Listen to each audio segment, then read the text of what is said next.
Masakit ba? Nasabihan kayong bobo? O, magpakamatay kayo. Diba? O, dito tayo, mga kababayan, sa hair follicle test na pinuulit-ulit ng mga DDS. Bakit daw hindi DDS na tanga. magpa-hair follicle test si BBM? Mga tanga-tanga eh. Hair Tagal follicle na test, tagal diba? yan na issue. Hanap kayo ng hair follicle test na hayop kayo. Ito na. Drug test nyo muna si digong nyo. Ito. Eden Santos daw ni 25. Balikan ko lang po yung Eden Santos ni 25. Pumapangalawa sa SMNI. Ito. Sa di umano yan pulveron na video ni Pangulong Marcos. Sabi niyo po kanina ay lumabas na nga ang na yan, pero biglang isang vlogger pa ng DOJ at NBI. Sinabi na ngang fake lahat ang mga pinapalabas na yun. Ay, fake. Doon po sa yan na nga, fake nga eh. Oo. Oh, di ba? Sabi mismo ng NIT 25 pag mamayari ng Fake iglesia na nga, yan, eh. di ba? Ng INC NIT 25. Hanapin mo pa ng hair follicle. Napatunayan na mismo na peke ang pulburon video na nilabas ni Hanap pa Roque kayo at ni ng hair Maharlika. follicle na Anong yan. sunod na tanong niya? Usuri from yung Indian ano ba yun, company. Wala po bang plano ang Malacanang, especially ang Pangulong Marcos, na magpa-hair follicle test? Suplakin mo nga yan. Sino ba sila na issue po ng uutusan ng presidente? Di umano'y paggamit ng ipinagbabawal na gamot ng ating Pangulo. Sino po ba ang humihingi? Yari ka. Marami po sa ating mga kababayan sa social media na nagre-react dito po sa ipinapalabas na video na ito. Actually, parang na-die down na po ito before dahil nga sasabi nga na Malacanang sa fake. Pero biglang nabuhay after po nung ginagawang investigasyon mismo ng Ma'am Bibian, maraming salamat po sa inyong super sticker. Thank you so much po. Preso ng kamera. Kaya po muling lumabas itong video na ito. And sabi nga po nung vlogger na si Miss Pebbles Conanan ay si Attorney Harry Roque, yung mastermind po nitong video.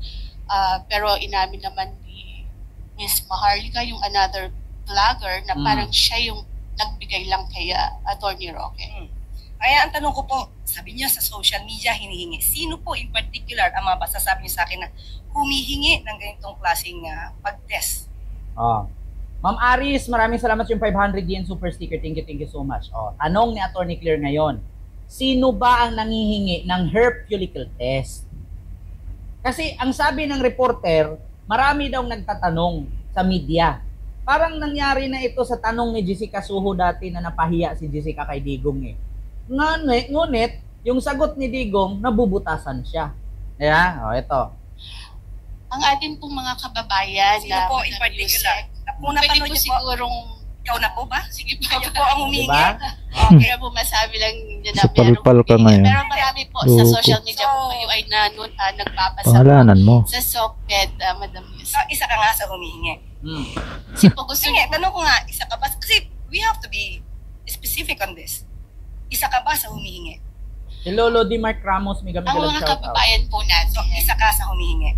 Ayaw actually, sumagot. I'm a journalist. Hindi naman po ako humihingi. Pero parang gusto ninyo na meron lang kayong basihan. Opo, basihan. Sino nga po? Kasi sabi niyo po kanina. Sino nga? May napanood yun niya ata sa social. Opo, Madam Yusek, syempre kami po ay mga Pilipino rin. As a journalist, gusto po namin na hindi fake news.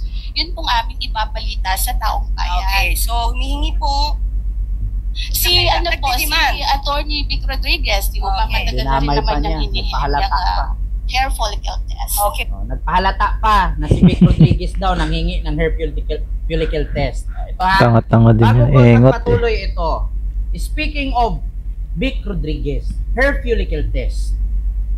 Itong hair follicle test na to, issue na to noon pa, tapos na. Hindi pa nanalong presidente si Digong. Si Vic Rodriguez, tao ni BBM yan. Hindi pa presidente si BBM. Tinanong na ni Digong noon at sinabi ni Digong na meron tayong kandidato pagka-presidente, bangag adik, nagkukukin sa taas ng eroplano. Meron tayong kandidato pagka-presidente na may kaibigan, na anak ng may-ari ng banana plantation sa Davao na matay dahil sa cocaine.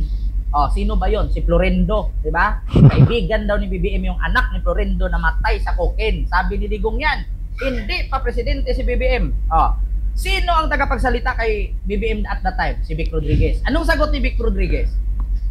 Yan po kasing drug test na yan, tapos na yan.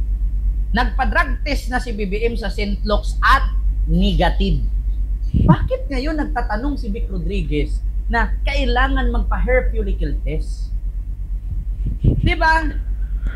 Ang sagot ko may issue yan si Kalbo, si Panot trabaho kay BBM. Kaya nga. Bakit ngayon ka lang nagkaganyan? Gustong makaganti. Diba? Pag nagpa-hair follicle test ba si BBM ngayon at nag-negative, titigilan nyo ba si BBM sa kakabira? Hahanap na naman sila ng ibang butas. Kapag meron silang gusto at nasagot mo, katulad sa atin dito, katulad sa atin dito, nag-live tayo. Magsabi tayo ngayon dito, si BBM nagpa-drug test na noon, negative. Ang sasabihin ng DDS, fake news ka. Fake news ka, hindi totoong negative, hindi nagpapadrug test yan, binayaran ng St. Luke's. Ganyan ang sasabihin ng DDS. Correct. Fake news ka. Ngayon, maglabas ka ng video dito at magpakita ka ng pruweba na nagpa-drug test, sasabihin nila, edited yan. Edited yan. Ngayon, pag i-play mo at nandoon, nakita mo na tinusok, kinuhaan ng dugo, in-examine at lumabas na negative, sasabihin agad nila, taga saan ka? Akin na address mo, patayin kita. Kasi napahiya. Asar. Ganyan ang sakit ng mga DDS. Pag nag-issue ka ng hindi sang-ayon sa kanilang kagustuhan, sabihin fake news ka. Pag naglabas ka ng ebidensya, sasabihin edited yan. Pag i-play mo yung ebidensya, sasabihin putang ina mo, taga saan ka? Magkita tayo, patayan tayo. Ganun sila. Grabe. Ngayon, tanong ko, pag nagpa-hair follicle test ba si BBM at nag-negative ang resulta, titigilan nyo ba si BBM sa kakabira? O baka pagkatapos ng hair follicle test, ang sasabihin nyo, nasaan ang pondo ng PhilHealth? Nasaan ang flood control? Yan yung inuulit-ulit ninyo eh. Di ba? Pag kami nagtanong, bakit ayaw ni Digong ilabas ang pera niyang pondo na napakaraming transaksyon sa bangko? Bakit ayaw pumirma ni Digong ng waiver ng pinapirma ni Trillanes? Yan na. Saan galing ang milyon-milyong pera ni Digong na ginastos niya ngayon pambayad sa kanyang abogado na 140 million a month ayon sa Rappler News? Nawala naman silang negosyo. So ibig sabihin, totoo pala. Totoo pala ang akusasyon ni Trillanes na milyon-milyon ang pera nila. Diba? May ebidensya kay Trillanes. Yan ang mahirap sa inyo. Kapag nasagot kayo at nagpa-hair follicle test si BBM ngayon, titigilan nyo ba si BBM sa kakabira? Hindi. Bakit? Pagka napahiya kayo sa hair follicle test, isa lang naman sasabihin ninyo eh. Asaan ang pundo sa PhilHealth? Nasaan ang flood control? Walang takas si BBM sa inyo. Katulad kay First Lady Lisa Marcos. Sabi ninyo nakulong sa Los Angeles, California. Ngayong nakita ninyo, nakasama ni BBM at ngayon ay nandoon sa Leyte si First Lady Lisa Marcos, sasabihin ninyo, nag-iba ang statement ng pulis. Nakulong si Lisa, hindi makauwi dahil namatay si Paulo Tantoco, sangkot si Lisa kasi nagdruga-druga sila doon. Hindi pinalaya ng Los Angeles Police. Ngayon, nung nakita ninyo si First Lady Lisa na nandito sa Pilipinas, sasabihin nyo na naman, nag-iba ang statement ng pulis, binayaran ni Lisa kaya nakauwi si Lisa. Putang ina. Ito si Bisdak, alam mo ba yung salitang diffusion? Tatanungin mo pa ako, alam ko ba ang diffusion? Pag binasahan kita ng definition ng diffusion, alam mo ba ang salitang DDS? Alam mo ba ang ibig sabihin ng DDS? Davao Death Squad. Tapos proud na proud kayo? Di ba? Tanong ka ng tanong ng diffusion, room spilling ka pa. Ang ina mo. Tanong ka ng diffusion, bago ka magtanong sa akin, isipin mo muna yung itanong mo sa akin. Kasi pag ibalik ko yan sa'yo, mapapahiya ka. Tandaan mo Kent Garcia ito. Channel ko to. Hindi ako papayag na pag ano man ang sabihin ko dito, mabubutasan ako. Kasi bago ako mag-live, pinag-aralan ko yan. Ang ina, nag-live ako dito, nag-topic ako. Alam ko kung ano ang itanong ninyo at ibato ninyo sa akin. Kaya bago ako nag-live, nasa isip ko yan, anong itanong nila, sasagot. Ready ako sumagot. Di ba? Utang ina, tanungin mo kung diffusion. Nakita mo na, di ba? Di ba hindi mo i-research? Ba't ako pa? Hindi, maputol ako sa topic ko ngayon. Di ba? Yun ang sabihin ninyo, mga kababayan. Napapahiya kasi kayo. Kapag magpa-hair follicle test ba si BBM, titigilan nyo ba siya? Ito lang, napakasimple mga kababayan. Sabi ni Digong, meron tayong presidenteng bangag noon, bangag ngayon. Kung bangag si BBM, kung adik si BBM, bakit si Digong gumamit ng fentanyl? Mami Ann, maraming salamat sa iyong super sticker. Thank you so much po. Tanong ko lang, para saan ba ang fentanyl? Pakisagot mga DDS. Kung si BBM addict, anong fentanyl? Fentanyl, bisdak, tang ina mo. Fentanyl. Fentanyl, hindi pentalin. Tang ina mo. Bubo. Ang mo sumagot. Kaya nga wala kang views eh. Bubo. Ang hirap ninyo maging vlogger na babagir-blagiran kayo. Huwag kayong mag-vlogger-vlogger ha. Nang wala kayong alam, nakakahiya kayo. Nagiging vlogger kayo sa kakakinig ninyo sa mga fake news. Fake news na nga ikalat nyo pa. Bago kayo mag-content, bago kayo mag-vlog, pag-aralan nyo, bago nyo ibugas bunganga ninyo. Para di kayo mapapahiya. Fentanyl, hindi pentalin. Ang inang yan. Ngaw, wala namang Si alam Digong, eh. sabi ni Digong, mayroon tayong presidenteng bangag noon, bangag ngayon, adik. Ang tanong, kung si BBM adik at bangag, bakit si Digong ang gumamit ng fentanyl? Isipin ninyo, para saan ang fentanyl?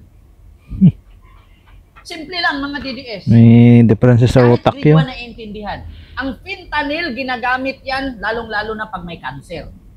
Pangalawa, pag may sakit. Pangatlo, lalo pag burido ang utak. At isa din yan sa ginagamit pag nagpaparehab. Bakit nga ba nagpaparehab ang isang tao? Bakit nga ba burido ang utak ng isang tao at bakit siya nagfentanyl? Alam niyo ba ang rason ng paghiwalay ng tatay ni Sara at nanay ni Sara? Dahil sa may psychological disorder si Digong. Sira ulo. Yan ang nakasaad sa kanilang annulment letter. May sakit sa utak si Digong. Painkiller yan. Kaya na tumatama ng Tigil sa buridong utak. fentanyl. Yan ang ibig sabihin ng fentanyl. Tapos sasabihin niya ngayon, kailangan magpa-hair follicle test si BBM. Kung si BBM ba naman, adik, may sakit sa utak, sa tingin ninyo, uunlad yung ating bansa. Gusto niyo ipakita ko dito kung anong kadahilanan? Tanga-tanga. Ito Duterte. So, pakita ko sa inyo para magsakita na naman yung utak ninyo. Duterte annulment. Ay, naku.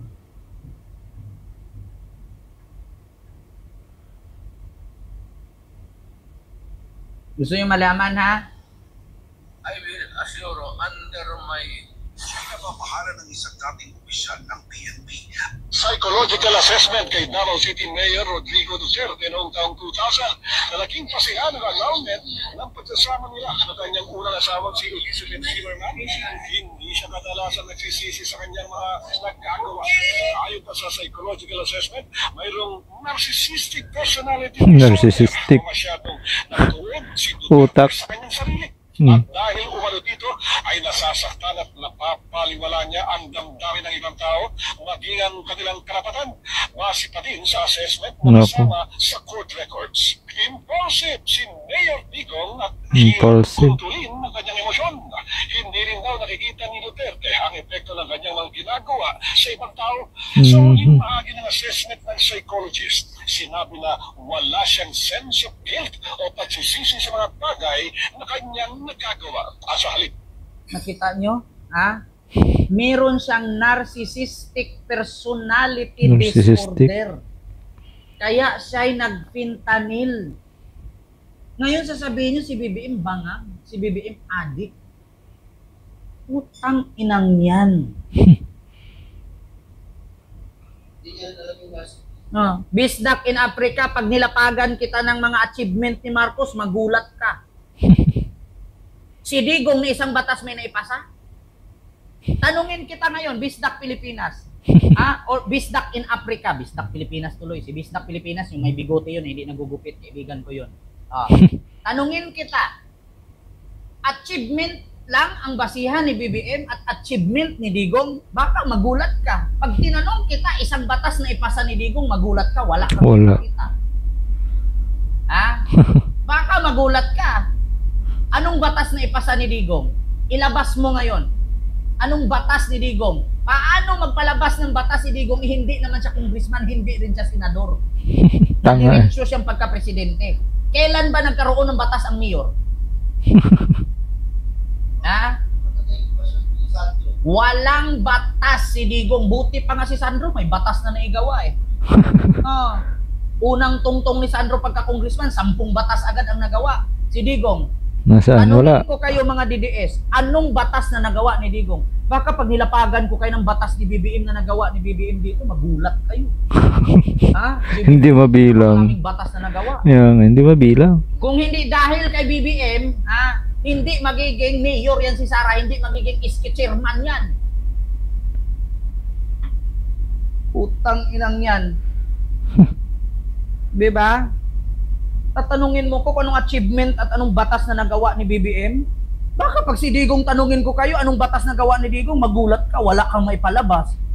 Maglabas ka isang batas lang dyan, bigyan mo ko link dito, puntahan ko. Anong batas na nagawa ni Digong? Huwag mong sabihin dahil sa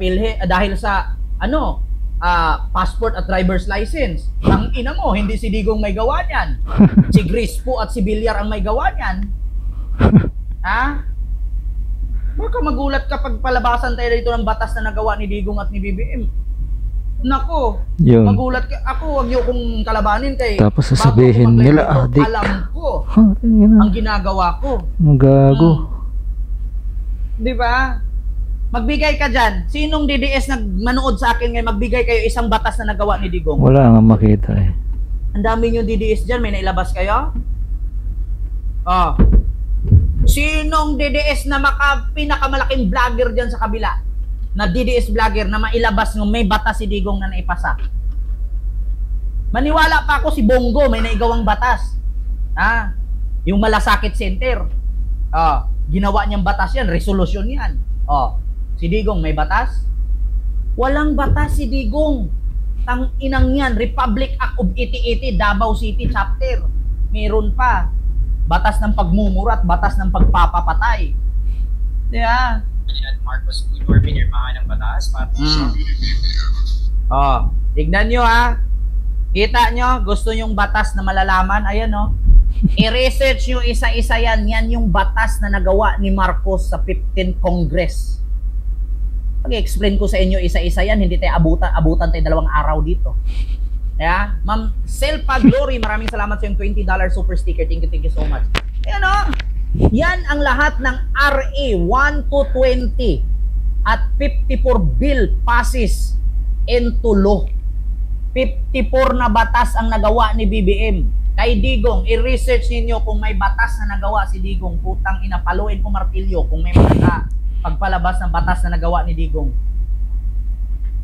Putang ina ninyo. 54 ang batas na naipasa ni BBM sa 15th Congress. Si Digong, wala ni isa.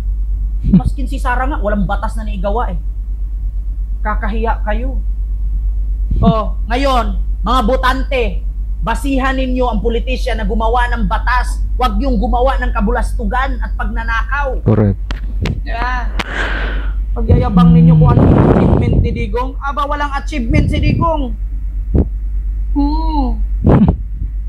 Asan ka, Bisdak? Nagtawag ka ng grupo? Nanghihila ka ng kasamahan mo? Huwag kang mag-vlogger kung hindi mo ako kaya. Hindi ka idol yan. Sinong DDS dyan na nanood sa akin, maglabas kayo ng isang batas na naipasa ni Digong. Isang batas lang na siya ang may akda. Wala man. Walang may pakita. Wala, di ba? Maskin kay Sara nga, walang project, batas pa. supporter kayo ni Sara at ni Digong, di ba? May project ni Sara. Yung mga chichirya.